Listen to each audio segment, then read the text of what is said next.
ये आपको पता है कि सूर्य अस्त होने पर जब किसी का अंतिम संस्कार किया जाता है, कि कभी सोचा था महाराज दशरथ जी ने कि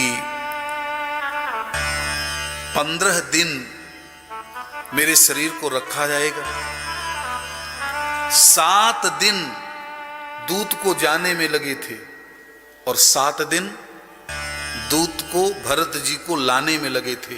7 दून 14, 1 15, 15 दिन तक मेरे भाई बहन शरीर ऐसे ही रखा रहा।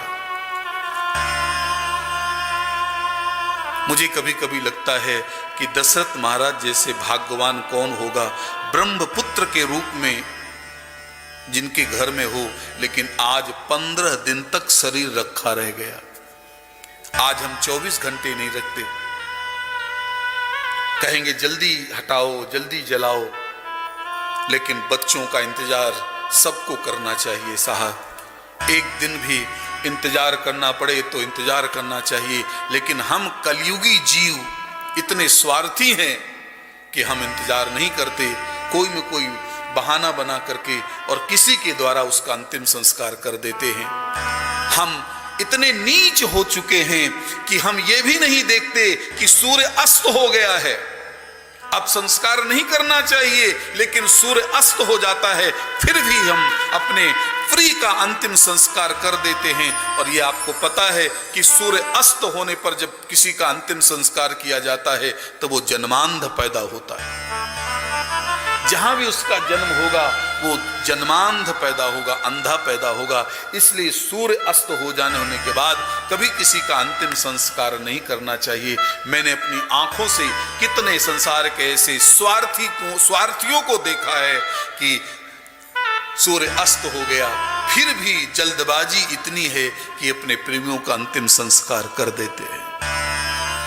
कोई किसी का इंतजार करने वाला नहीं है साहब। यहां सब दिखावे का प्रेम है। प्रेम देखना हो तो इस परिवार में देखिए, प्रेम देखना हो तो राज परिवार में देखिए। 15 दिन तक रानियों ने इंतजार किया। अब आप कल्पना करिए 15 दिन तक जिसके घर में 100 रखा हो, क्या किसी ने पानी पिया होगा? क्या किसी ने भोजन किया होगा? क्या किसी ने सोया होगा? सभी रानियां 15 दिन तक जगी हैं, कोई पानी नहीं पी रहा है, कोई भोजन की तो दूर तक छोड़ो, जल तक नहीं पिया जा रहा है। 15 दिन तक करे वो रोना रोना रोना रोना रहा है। और जब भरत जी आए हैं, भरत जी को गंदे गंदे स्वप्न दिखाई दे रहे हैं। देख ही रति भयानक सपना, भरत जी को गंदे गंदे सपन दिखाई दे रहे हैं। भरत जी संत हैं, भरत जी सब समझ गए। बंधु याद रखना, वशिष्ठ जी ने ये दूतों को ये कह करके भेजा था कि भरत जी को सीधे मत बता देना कि पिता की मृत्यु हो गई, महाराज की मृत्यु हो गई है।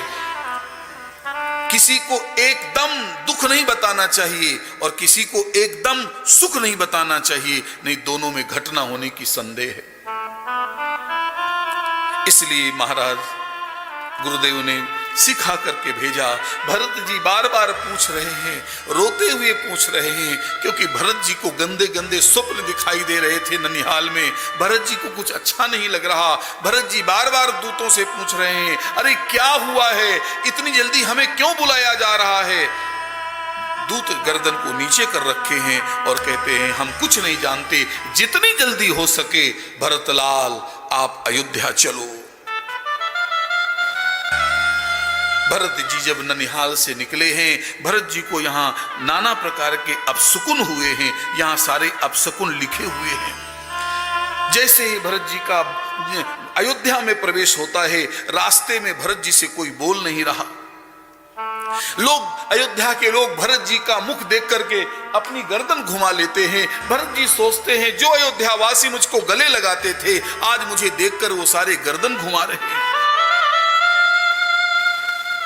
लेकिन मेरे भाई बहन, कभी कभी मुझे लगता है कि स्वार्थ में जीव कितना अंधा हो जाता है। महारानी कैकेयी को कितना स्वार्थ है। जैसे ही भरत जी महल पर आए तो महारानी कैकेयी ने सजी आरती मुदित उठ धाई, द्वारे फेर। महाराज के जाने के बाद, महाराज अवधेश के जाने के बाद और श्री सीताराम जी के जाने के बाद यही अयोध्या, जिस अयोध्या में आप कथा सुन रहे हो, वो श्रीहीन हो गई थी। भगवान के जाने के बाद, महाराज के जाने के बाद अयोध्या श्रीहीन हो गई, लाश रखी है। और जरा कैकेयी को देखो, स्वार्थ कितना अंधा हो जाता है, स्वार्थी जीव कितना अंधा हो जाता है। महारानी कैकेयी को कितना स्वार्थ है। आरती तैयार किया और बेटे की आरती उतार रही हैं, लाश सामने रखी। भरत जी कह रहे हैं, मां मुझको सारी कहानी बताओ, मुझसे कोई कुछ बोल क्यों नहीं रहा। कहूं कहतात कहां सब माता, कहां सिया राम लखन प्रिय भ्रात। भरत जी ने सबसे पहले अपनी माँ से पूछा है, माँ मुझको पहले ये बताओ कि मेरे भाई राम जी कहाँ हैं, मेरे भैया लक्ष्मण कहाँ हैं, मेरी भाभी सीता कहाँ है, पिताजी कहाँ हैं, कौशल्या माँ कहाँ, सब कोई दिख क्यों नहीं रहा। कैकेयी यहां से अपना शुरू किया, सारी कहानी बताई। बेटा भरत, तुम्हारे पिता महाराज तुम्हारे जाने के बाद राम का राज तिलक कर रहे थे। वो तो मंथरा ने मुझे आकर के बता दिया कि तुम्हारे साथ कपट हो रहा है, तुम्हारे बेटे को ननिहाल भेजकर राम का राज तिलक हो रहा है। बेटा भरत, मैंने वो नहीं होने दिया। मैंने तुरंत अब महाराज से 2 वरदान मांगे और महाराज ने मुझको वरदान दिया, और उसी वरदान से चिंता मत करना भरत, अब तुम निष्कंटक राज्य करोगे। तुम्हारे राम लक्ष्मण दोनों वनवास चले गए हैं। लेकिन सुनो सुनो भरत, कछुक काज विधि बीच बिगाड़ो। ये तो सफलता मिल गई, लेकिन एक भगवान ने काम बिगाड़ दिया। भूपति सुरपति पुर पग धार्यो। तुम्हारे पिता महाराज दशरथ राम वियोग में प्राण छोड़कर संसार से चले गए। इतना आप विश्वास करना, भरत लाल सुनते सुनते सुनते सुनते मूर्छा आ गई और धरती पर गिर पड़े। जनु सह में करी के हरि नादा। भरत जी मूर्छित होकर जमीन पर गिरे। बंधु, अब भरत जी ने कैकेयी को क्या बोला है वो मैं नहीं बोल पा रहा हूं। भरत जी ने यहां पर कैकेयी महारानी को क्या क्या बोला है वो मेरी हिम्मत नहीं है, वो भरत जी ही बोल सकते हैं, हम नहीं बोल सकते हैं। कुछ भी हो, भरत की मां है।